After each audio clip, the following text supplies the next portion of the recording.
আমার ননসের ছেলে বাবু হয়েছে, সেই উপলক্ষে আকিকা।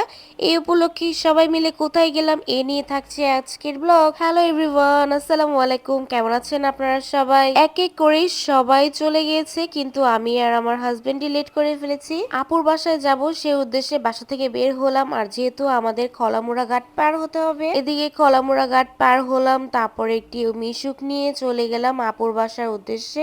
আপুর বাসাটা যেহেতু ওই পার ক্যারিগঞ্জের ওদিকে, এই কারণে ওইখানের সাইডটা আমার অনেক বেশি ভালো লাগে। ওই সাইডটা এখনো অনেকটাই গ্রাম বলা চলে। আমার কাছে বেশ ভালো লাগে, গেলে গাছপালা সবকিছু মিলিয়ে। যেহেতু আমরা লেট করে গিয়েছি আর যাওয়ার পরে দেরি করিনি, প্রথমে আমরা খাবার খেতে বসে পড়েছি। যাওয়ার পরে আপু আমাদের বললো তাড়াতাড়ি ফ্রেশ হয়ে খাবার খেয়ে নে। এরপর আমরা বসে পড়লাম। যাওয়ার পরেই দেখি গরম গরম বাসমতি চাল দিয়ে কাচ্ছি, আর খেতে কিন্তু সেই মজার। সাথে ছিল আবার জর্দা। খাওয়া দাওয়া শেষ করে চলে গেলাম বাবুটাকে দেখবো বলে। মাশাআল্লাহ, বাবুটা খুব বেশি কিউট। বাবুটাকে কোলে নিয়ে কিছুক্ষণ বসেছিলাম। যেহেতু আবার নদী পার হয়ে আসতে হবে, চিন্তা করলাম তাড়াতাড়ি চলে যাব। তারপরও সন্ধ্যার পর হয়ে গেল। এরপর সুন্দর করে আবার খলামুড়া ঘাট পার হয়ে চলে আসলাম নিজের বাসায়। আমার ভিডিওগুলি আপনাদের কেমন লাগে অবশ্যই সুন্দর সুন্দর কমেন্টে জানাবেন। সবাই ভালো থাকবেন। আল্লাহ হাফেজ।